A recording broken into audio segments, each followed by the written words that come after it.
Larry, you're late. Roland, I'm not late. I'm right on time. I've been sitting here for 3 long minutes. Well, hey, everybody, and welcome back to the Roland Roars Book Club. I'm Roland, the more important one, so please remember that. Okay, and I'm Larry. And today is a big, big day. He says that every week because every week it's true, my little buddy. Today we're talking about one of the most famous books ever written. Famous? How famous? Well, more than 30 million copies sold. That's more than almost any book in history. Okay, that is kind of a big deal. The book is called How to Win Friends and Influence People, and it's written by Dale Carnegie. That title sounds a little sneaky to me. It's not sneaky. It's actually one of the most kindness books ever written. Kindness? I can do kindness sometimes. Now, this book was written for grown-ups way back in 1936. That is very old. Well, it is. But here's the amazing thing. Every single lesson in it works just as perfectly for kids. So what's it actually about? Well, it's about how to treat people, how to make friends, how to be someone that others actually want to be around. Unlike some people I know who show up late for their own show. Roland, okay, let's jump into part 1. The first big lesson from this book. Are you ready? I was born ready. Okay, so here's the first lesson from Dale Carnegie. Are you ready? It might surprise you. I am ready, and I'm never surprised, so please go ahead. Okay, the number one way to win friends, it is genuinely being interested in other people. That's it. That's it. Stop trying to impress people. Start being interested in them. So instead of saying, look how great I am, you say, tell me about you. That's exactly right. Yes. And here's why that's so powerful. Everyone in the world loves to feel like they matter. Even grumpy lions, especially grumpy lions. Carnegie said a dog knows this secret better than most people do. A dog? Think about it. Think about it, little buddy. When a dog sees you, what happens? It goes crazy. Its tail is wagging, it's jumping, it's acting like you're the greatest thing alive, right? And how does that make you feel? Really good, actually. That's the lesson. When you make people feel truly seen and cared about, they feel great around you. So I should wag my tail more? Probably not. Good, because dogs do a better job of that than I could.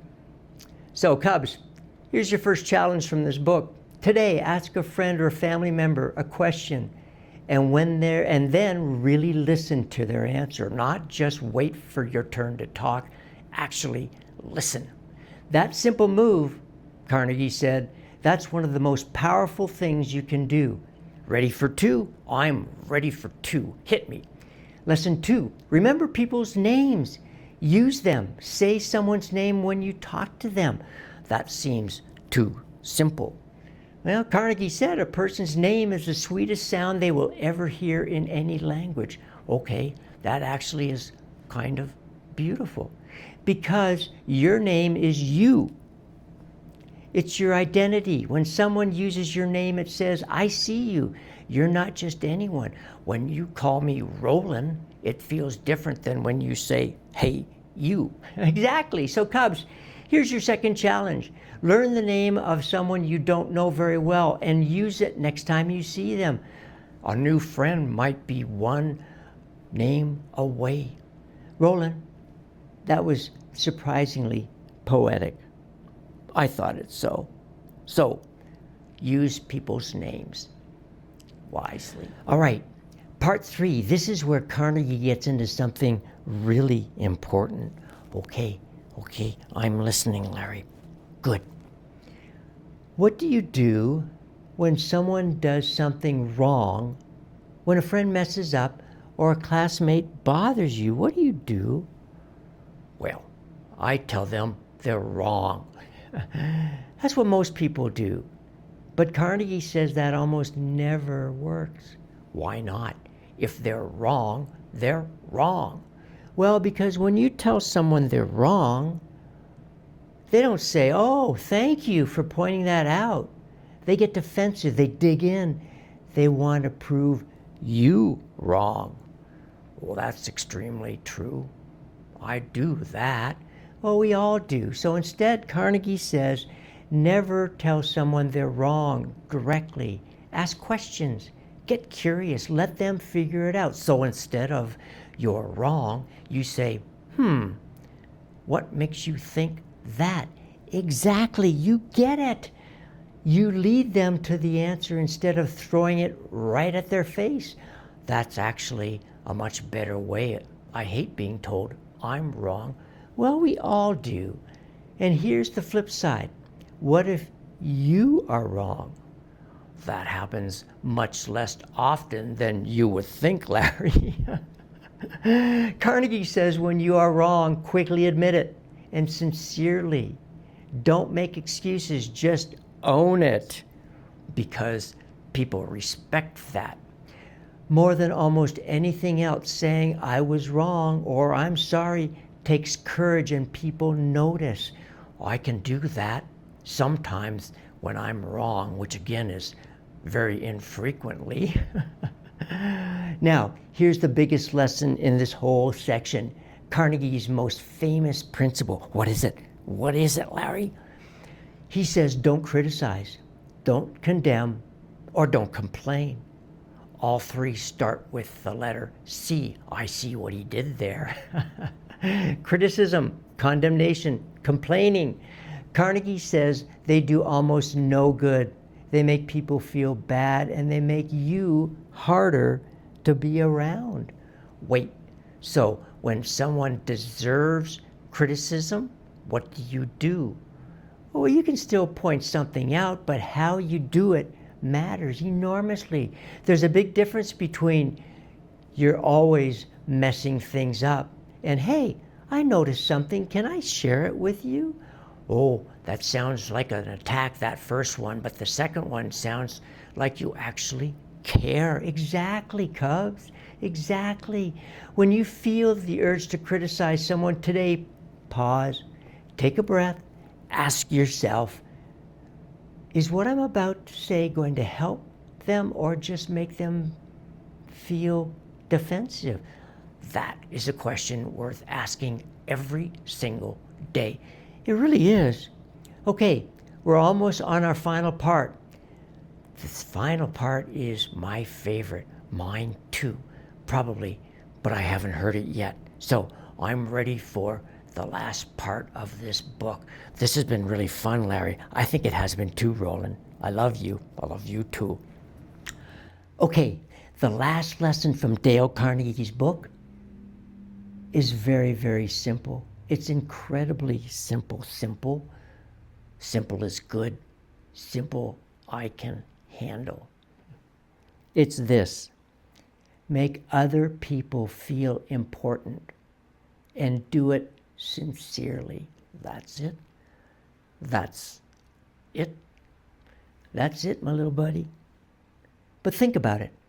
When was the last time someone made you feel really, truly important? When you, Larry, introduced me on the first episode, you said, this is Roland, my friend, and he matters.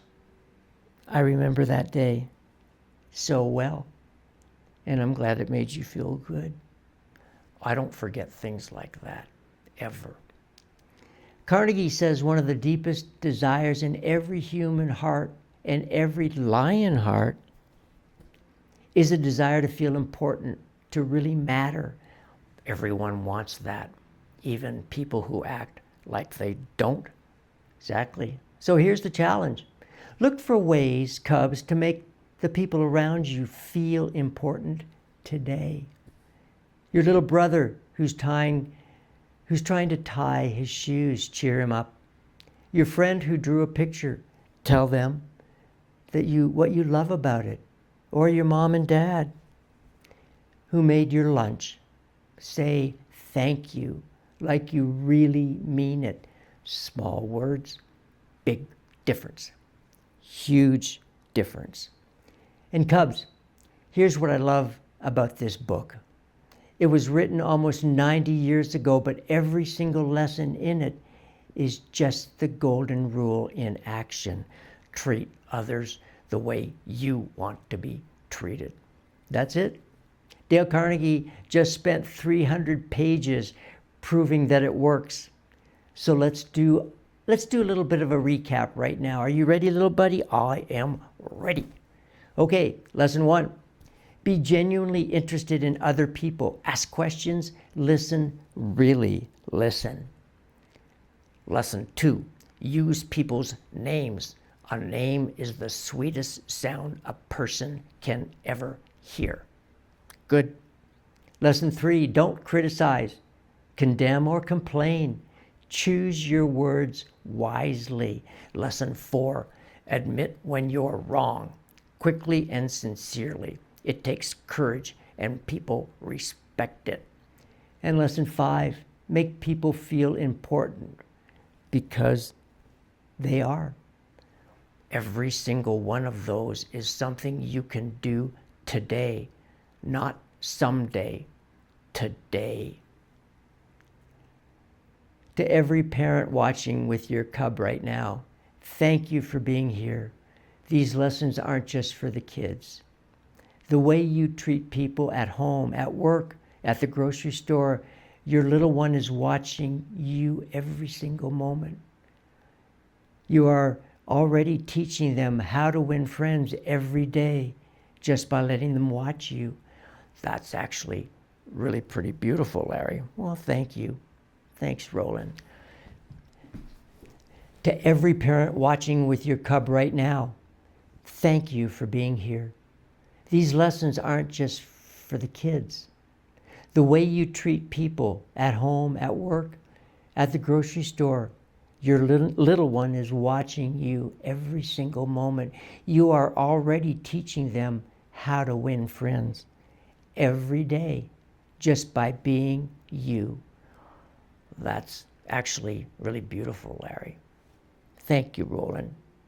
Thank you so much.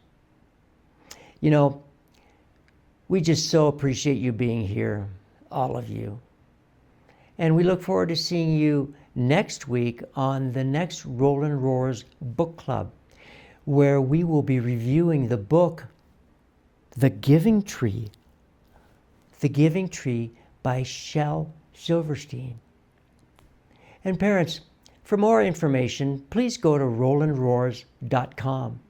There you can find out all about Roland, and you can order a special personalized video just for your child. Whether it's a birthday, encouragement during a rough time, or just because, Roland would love to record a customized video just for your child, or it can be for an adult as well. And remember, cubs and adults, always look for the good, because if you attentively look for good, you will find it always. We love you. Goodbye.